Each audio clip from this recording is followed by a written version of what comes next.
Ready for unboxing today is something quite different from the usual lineup that we have on our channel.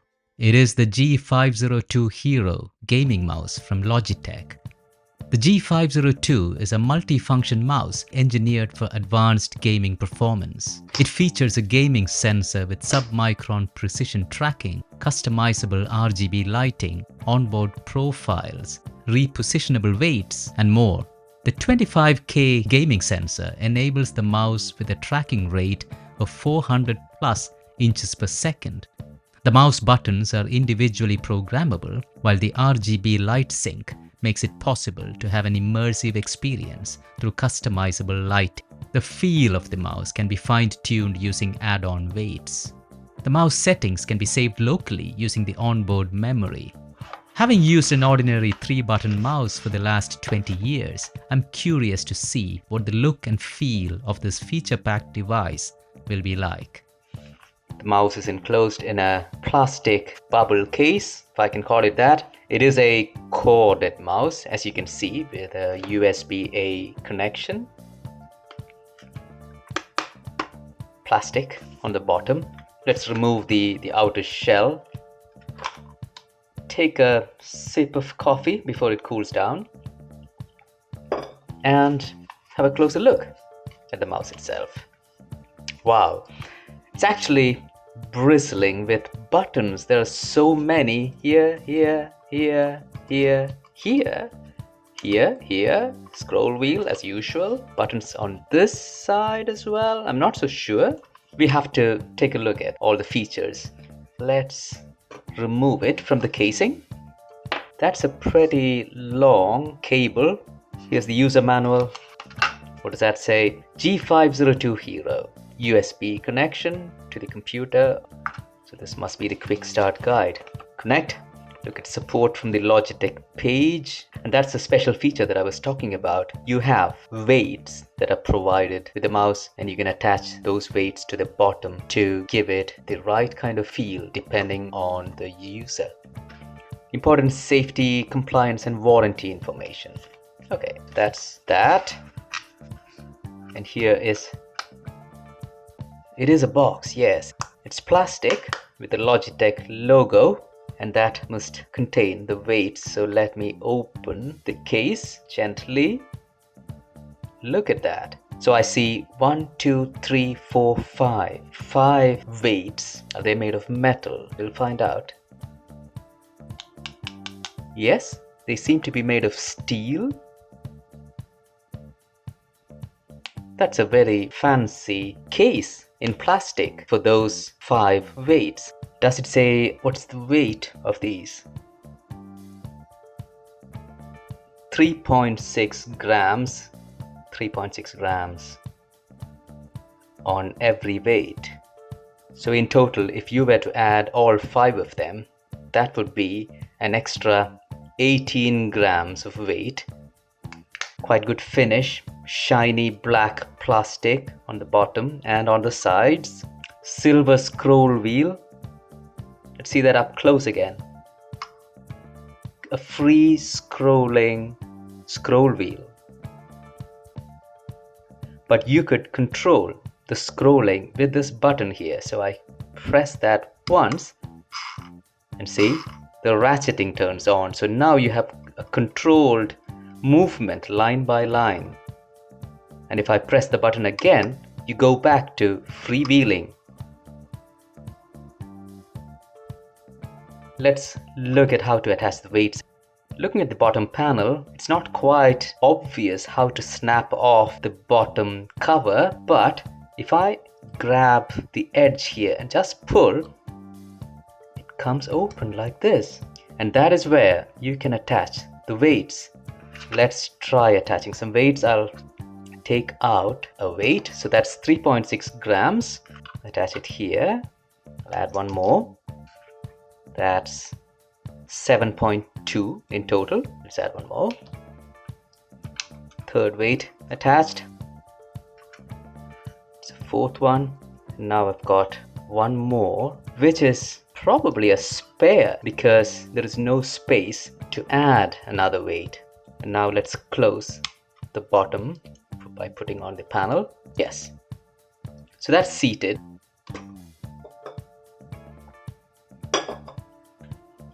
Let's see how long the cable is. It's slim and flexible. Looks like a wire diameter of 3 millimeters or less, maybe 2.5. Looks like nearly 2 meters. Sufficiently long. Let's take a closer look at the mouse again. So how many buttons does this have? So 1, 2, 3, 4, 5, 6, 7, 8, 9, 10. I was able to count a total of 10 buttons, which includes the scroll wheel. It's got a nice good finish to it, so there is a sort of rubbery grip where the thumb presses against the mouse. There is a rubbery finish on the right side of the mouse as well, and it has a nice solid feel to it. You know, I don't think I'll get carpal tunnel syndrome or anything like that from using this mouse for extended periods of time. So, ladies and gentlemen, that's the Logitech G502 gaming mouse. I will show you very shortly what the functions of all these buttons are. That's the Logitech website which shows the G502 Hero gaming mouse. I'm trying out the scroll wheel right now and it's working pretty good. The G502 Hero is equipped with a modern optical sensor and offers the highest tracking precision, customizable RGB lighting, sensitivity adjustment from 200 to 25,600 dpi, and weight tuning. So I've shown you the weights already. 25K sensor, most accurate gaming sensor they've ever created, apparently. Alright, so I counted one button less. What I missed earlier was the sideways motion of the scroll wheel. I had counted 10, but there are in fact 11 programmable buttons. It says you can use Logitech G Hub to assign favorite commands and macros to each of the 11 buttons. So I'll download the G Hub now. That's special Logitech software with which you can program the mouse. Downloading for Mac OS. Logitech Hub install. Device analytics, no thanks. Total gear control, profiles and activities, assignments, audio, light sync, explore our community, skip, no thank you. Please wake up or power on your device. Please wake up. After some quick internet research, I discovered that Logitech has released a special fix for this kind of problem called Logi Options Plus, and that should hopefully address the mouse inactive error that I'm getting on Logitech G Hub.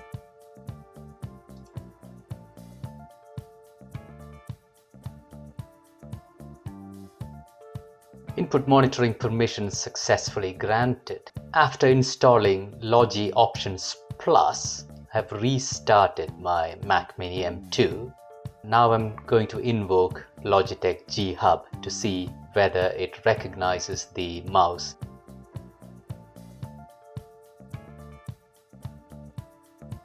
Connect your Logitech gear.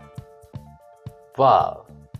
It recognizes the mouse now. Finally, what's this? Onboard memory mode off. Here's the settings panel for the G502 Hero. I can adjust the DPI, presently set to 1200. I can set it to 2400 if I want to.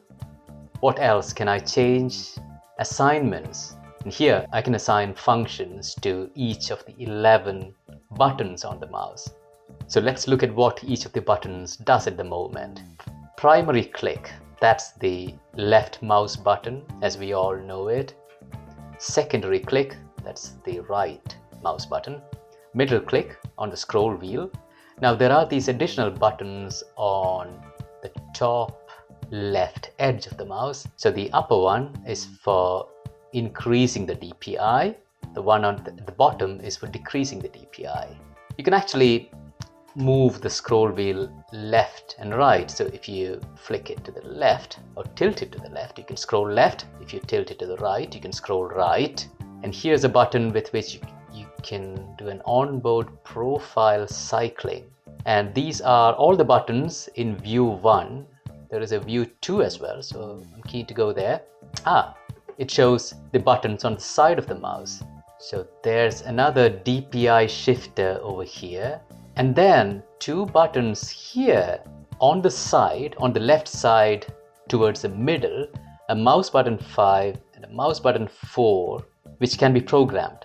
There's something else over here where I can toggle between default and a G shift. I wonder what that does. And by the way, while we are on view 1, there is something which is not labeled on this diagram, and that's this button over here right behind the scroll wheel.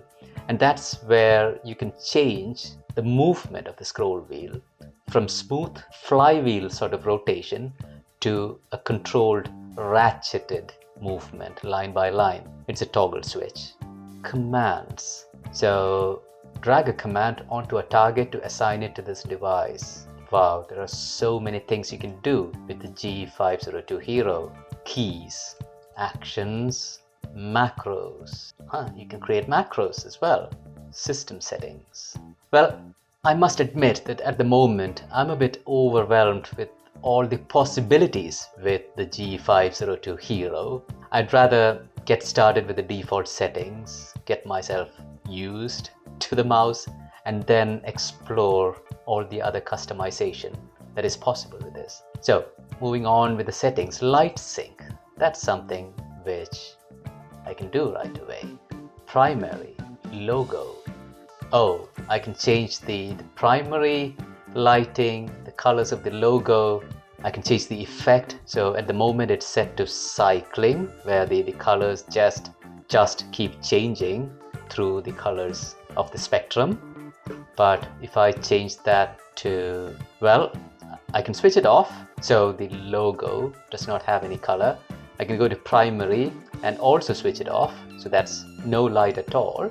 But I can make it fixed and then pick a color. So on the primary, I can pick, I don't know what color. So let me pick red for the moment.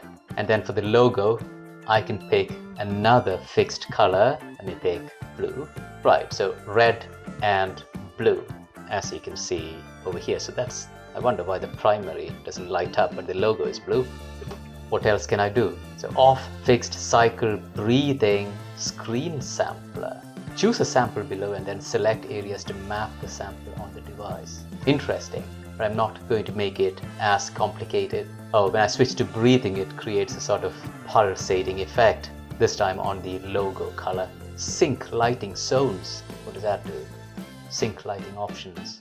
I can change the rate and the brightness. Okay, so at least we've set the colors. Let me look at the primary once again, and that's also in breathing mode, but I'd rather make that fixed and a different color this time, light green. Hope it stays. Yes. So there you go. We have unboxed the Logitech G502 Hero. We've installed desktop software on Mac OS, not just the Logitech G Hub, but also the Logi Options Plus, which is absolutely needed for the Mac. And we've explored some of the customization options available. I hope you liked this video. Stay tuned for more updates on gadgets and technology in general. Have a great new year 2025.